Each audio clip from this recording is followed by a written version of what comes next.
ഒരു കാര്യം കൂടെ പറയട്ടെ, അധ്യാപകരും ഉസ്താദുമാരും, ഞാനൊരു അധ്യാപകനാണ്, ഇമാറാത്തിലെ UAE-ലാണെന്ന് മാത്രം. പക്ഷേ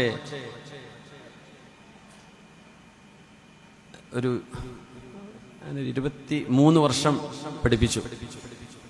ഇപ്പോഴും സ്കൂളും അധ്യാപനവും തന്നെയാണ് എൻ്റെ ജോലി. പക്ഷേ ഞങ്ങൾക്കൊക്കെ നൽകുന്നൊരു ട്രെയിനിങ് ഉണ്ട്.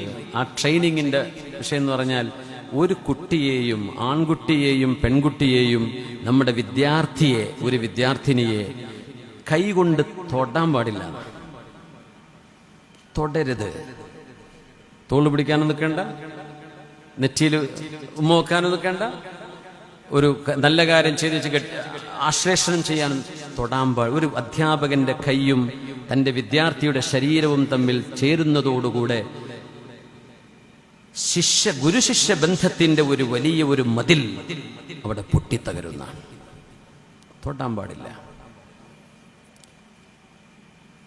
പ്രായപൂർത്തിയാകുന്ന മക്കളുണ്ടാകും, ആവാത്തവരുണ്ടാവും, ചെറിയ മക്കളുണ്ടാവും, വലിയവരുണ്ടാകും. നമ്മുടെ മദ്രസകളുടെ സംവിധാനത്തെ സംബന്ധിച്ച് മോശപ്പെട്ട അഭിപ്രായങ്ങൾ സഹോദര സമുദായത്തിൽ ആളുകളിൽ നിന്ന് പോലും നമ്മൾ കേൾക്കാനിടയാകുമ്പോൾ അത് വലിയ വേദന ഉണ്ടാക്കുന്നുണ്ട്. ഗുരുനാഥൻ അങ്ങനെ പെരുമാറി, ഇങ്ങനെ പെരുമാറി. ഒരു കുട്ടി അടിക്കാൻ പാടില്ല, അടിക്കാതെയും പഠിപ്പിക്കാൻ പറ്റുമെന്ന് എനിക്ക് മനസ്സിലായി. ഞാനൊക്കെ അടി കൊണ്ടാ പഠിച്ചത്. അതിൽ നിന്ന് ചില സമയത്തൊക്കെ അടി കൊണ്ടിട്ടുണ്ട്. അൽഫിയ മനപ്പാടാക്കിയിട്ടുണ്ടാവില്ല, ചിലപ്പോൾ രണ്ടുപേരും കിട്ടിയിട്ടുണ്ടാവില്ല. നമ്മൾ ഉസ്താദുമാരെ അടിച്ചിട്ടുണ്ട്, അവർ അടി കൊണ്ട് പഠിച്ചവരാ. ആ ഒരു രീതിയിൽ നിന്ന് മാറണം എന്ന് ആരും അവരോട് പറഞ്ഞു കൊടുത്തിട്ടില്ല, അവരുടെ അറിഞ്ഞിട്ടില്ല. അപ്പൊ നമുക്ക് അവർക്ക് സദയം പുറത്തു കൊടുക്കാം, നമ്മുടെ ഉസ്താദുമാരാ. ജസാഹുമുല്ലാഹു അന്നാ ഖൈറ. പക്ഷേ ഇന്നത്തെ വിദ്യാർത്ഥി സമൂഹം അങ്ങനെയല്ല. പ്രത്യേകിച്ച് മദ്രസയിലും ഹിഫ്ള് പഠിക്കാനും അറബി കോളേജിലും ദാറുൽ ഹുദ അടക്കമുള്ള സംവിധാനങ്ങളിൽ മക്കൾ പഠിക്കാൻ വരുമ്പോൾ അധ്യാപകരോട് പറയാ, ഈ മക്കൾക്ക് നാട്ടിൽ പോകാൻ 100 കണക്കിന് ഓപ്ഷനുകൾ, ഇംഗ്ലീഷ് മീഡിയവും മലയാളം മീഡിയവും അല്ലാത്തതും പ്രൈവറ്റും പബ്ലിക്കും സ്കൂളുകളും സംവിധാനങ്ങളൊക്കെ ഉണ്ടായിട്ട് ആ വീടും വീട്ടുകാരും കുട്ടിയും ചേർന്ന് ദീൻ പഠിക്കട്ടെ എന്ന് പറഞ്ഞ് ഒരു ദീനീ സ്ഥാപനത്തിലേക്കോ ദർസിലേക്കോ കടന്നു വരുമ്പോ ആ മക്കളുടെ ആ മനസ്സിന്റെ സന്നദ്ധതയെ എത്ര കണ്ട് നമ്മൾ പ്രശംസിക്കണം. ഇന്നത്തെ കാലത്ത് ആ മക്കൾ വെറുപ്പ് പിടിച്ച് നമ്മളിൽ നിന്ന് ഇറങ്ങിപ്പോകുന്ന അവസ്ഥ ഉണ്ടാവരുത്. ആ മക്കളെ കൂടെ നിർത്തുന്ന ഒരു വാപ്പയെ പോലെ കരുതൽ കൊടുക്കാൻ കഴിയുന്നവരാകണം ഇന്നത്തെ അധ്യാപകന്മാർ. ആ മക്കൾ സ്ഥാപനം വിട്ട് വെറുത്തുപോയാൽ, എന്റെ ഉസ്താദിന്റെ അടി കൊണ്ട് പഠിക്കാൻ പറ്റിയില്ല എന്ന് പറഞ്ഞാൽ, കൂടെയുള്ള പഠിക്കുന്ന മുതഅല്ലിമീങ്ങളുടെ ശല്യം കൊണ്ട് എനിക്ക് അവിടെ നിൽക്കാൻ പറ്റില്ല എന്ന് പറഞ്ഞാൽ, ഹിഫ്ള് ഖുർആൻ ഹിഫ്ളാക്കുന്ന മക്കളെ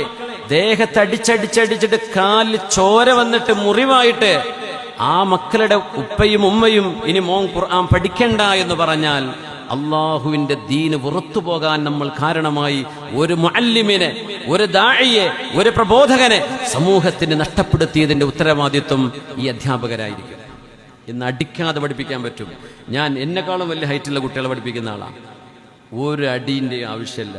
വടി ഞാൻ തൊട്ടിട്ടില്ല 24 കൊല്ലമായിട്ട്. മക്കൾ പഠിക്കും. ഏത് കൊമ്പന്മാരും മുമ്പിൽ നിൽക്കും. അതിന് അധ്യാപകന് ചില വാക്കുകളും ചില പ്രയോഗങ്ങളും ചില ഇൻസ്ട്രക്ഷൻസും പഠിക്കണം. ഒരു കുട്ടിനെ അടിക്കേണ്ട ആവശ്യമില്ല. അവർ സ്നേഹിക്കും നമ്മളെ, അവർ പഠിക്കും നമ്മുടെ വിദ്യാഭ്യാസത്തെ, നമ്മുടെ കിതാബുകൾ, നമ്മുടെ ദീനിന്റെ വിഷയങ്ങൾ അവർക്ക് ഇഷ്ടപ്പെടും. അത് ഇന്നത്തെ നമ്മുടെ അധ്യാപക സുഹൃത്തുക്കളൊന്ന് മനസ്സിലാക്കണമെന്ന് സാന്ദർഭികമായി പറയാതെ, നിങ്ങളോട് മാത്രമല്ല, ഈ പരിപാടി ലൈവ് നടക്കുന്നുണ്ടാവും. ഏതെങ്കിലും ഉസ്താദുമാരോ അധ്യാപകന്മാരോ ഇത് കേട്ടാൽ അവർക്കെങ്കിലും ഉപകാരപ്പെടട്ടെ. പ്രശംസിക്കണം, മക്കളുടെ നന്മകളെ പ്രശംസിക്കണം. പ്രൈസിങ്, നല്ല അഹ്സൻസ്, നീ നല്ല കാര്യം ചെയ്തു എന്ന് പറയണം. അവർ പറഞ്ഞ നല്ല വാക്കുകളെ എടുത്ത് മറ്റു വിദ്യാർത്ഥികൾക്ക് മുമ്പിൽ വെച്ച് പ്രശംസിക്കണം. മദ്ഹാണ് ദമ്മിനേക്കാളും വലുത്. ലറബ സയ്യിദുൻ അമ്രൻ എന്നതിന് ആ ലറബൊക്കെ ഒന്ന് മാറ്റിയിട്ട് ഷാഹദ സയ്യിദുൻ കിതാബൻ, എന്തൊരു മനോഹരായിരിക്കും. ലറബും കത്തിലും പറഞ്ഞാൽ നമ്മുടെ തലയിൽ തന്നെ കയറുന്നത്. ഇന്നത്തെ കാലഘട്ടത്തിനനുസരിച്ച് നമ്മുടെ ചിന്തകളെ ക്രമീകരിക്കേണ്ട ഈ കത്തലയും ലറബിനെ നമ്മളിപ്പോഴും പഠിച്ചുകൊണ്ടിരിക്കുന്നത്. എത്ര മുതഅദ്ദിയായ ഫീല് വേറുണ്ട്, എത്ര ഫായിലും മഫ്ഊലും വേറെ കിട്ടും. ഒരു കാലഘട്ടത്തിൽ അത് ശരിയായിരിക്കാം, കിതാബുകളിൽ വന്ന മിസാലുകളായിരിക്കും അത്, അന്നത്തെ കാലഘട്ടം അതായിരിക്കും. പക്ഷെ ഇന്ന് നമ്മൾ അഡാപ്റ്റ് ചെയ്യണം, ചില ചിന്തകളെ അഡോപ്റ്റും ചെയ്യണം. അപ്പോഴേ നമ്മുടെ വിദ്യാഭ്യാസ രംഗം, നമ്മൾ മദ്രസ ഉസ്താദന്മാർക്ക് ശമ്പളം കൊടുക്കുന്നുണ്ടോ നോക്കുക. മദ്രസ ഉസ്താദന്മാർക്ക് മര്യാദക്ക് പഠിപ്പിക്കാൻ പറ്റുന്നുണ്ടോ നോക്കാറുണ്ടോ? അവർ ശരിക്കും പഠിപ്പിക്കുന്നുണ്ട്. അറബി കോളേജുകൾക്ക് എത്രയാ നമ്മൾ പിരിവ് കൊടുക്കുന്നത്? അവിടുത്തെ കോളേജുകൾ ക്ലാസ് റൂം 40 മിനിറ്റ് ഒരു പീരീഡ് ഒരു ഉസ്താദ് കൃത്യമായി പഠിപ്പിക്കുന്നുണ്ടോ? 40 മിനിറ്റ് എത്ര മിനിറ്റ് ഉസ്താദ് ഫോണുമ്പോൾ ചെലവഴിക്കുന്നത്? എത്ര മിനിറ്റ് കുട്ടികൾ പഠിക്കുന്നത്? ഈ പഠിപ്പിക്കുന്ന കുട്ടികൾക്ക് മനസ്സിലാവുന്നുണ്ടോ? ഇങ്ങനെ ക്വാളിറ്റി ചെക്ക് കൂടെ ചെയ്യാൻ നമുക്ക് അവകാശമില്ലേ? തീറ്റുപോറ്റാൻ മാത്രമല്ലല്ലോ അവിടെ ശരിയായ വിദ്യാഭ്യാസം. There is a perfect teaching and learning. നമ്മൾ അങ്ങനെ പറയാം, പഠിപ്പിക്കൽ ഒരു ഉസ്താദ് നല്ല അധ്യാപകനായിരിക്കാം, കുട്ടികൾക്ക് ഇത് മനസ്സിലാവുന്നുണ്ടോ ഇല്ലയോ എന്നതിനനുസരിച്ച് മാത്രമാണ് ഒരു അധ്യാപകൻ നല്ല അധ്യാപകനാകുന്നത്. നിങ്ങൾ പാതിരാവോളം അധ്വാനിച്ച് നോട്ടൊക്കെ ഉണ്ടാക്കിയിട്ട് കുട്ടികൾക്ക് ഇതൊന്നും തിരിയുന്നില്ലെങ്കിൽ അധ്യാപനം ശരിയായിട്ടില്ല എന്നാണ്.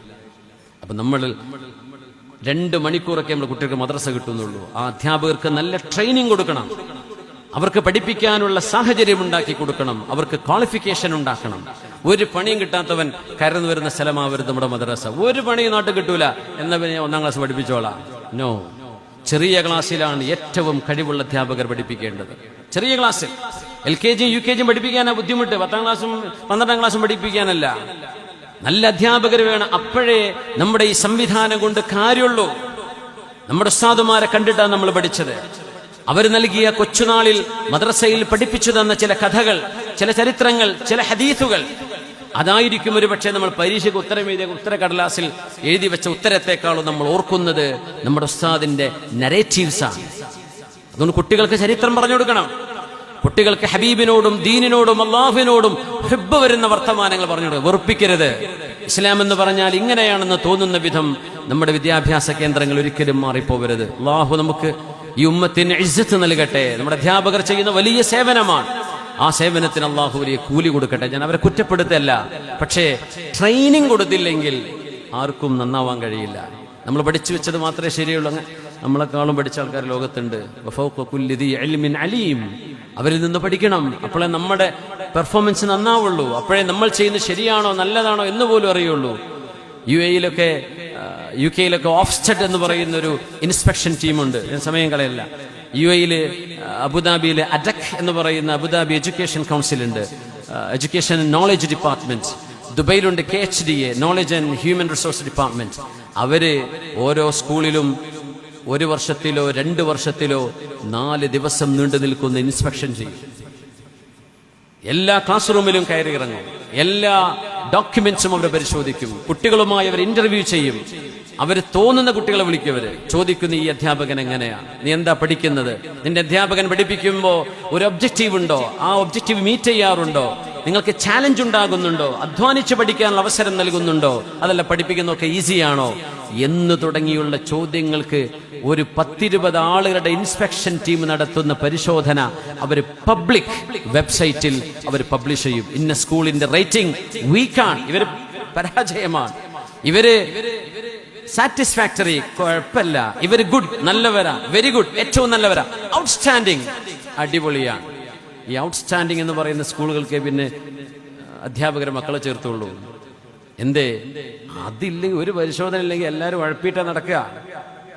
ആ ഉഴപ്പൽ പരിപാടി നിർത്തണം. നമ്മൾ നമ്മുടെ മദ്രസ സംവിധാനങ്ങളെ എങ്ങനെയൊക്കെ പുകഴ്ത്തി പറയുമ്പോഴും നമ്മളെ ഒന്ന് നിരൂപിക്കുകയാണ് അവിടെ ശരിയായ അധ്യാപനം നമ്മുടെ അധ്യാപകർ ചെയ്തു.